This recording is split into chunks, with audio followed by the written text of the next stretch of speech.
আসসালামু আলাইকুম। কেমন আছেন সবাই? আমি ষোলো থেকে চট্টগ্রামের গাড়ি কাউন্টে লাগাচ্ছে।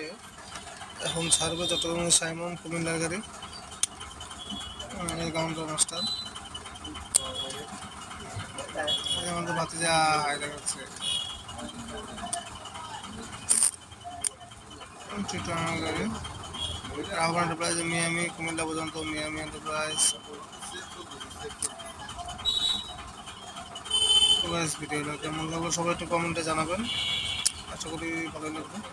তাহলে ভিডিওটা একটু শেয়ার করে দিবেন, অন্যকে দেখার জন্য সুযোগ করে দিবেন। ভালো থাকবেন, সুস্থ থাকবেন। আসসালামু আলাইকুম।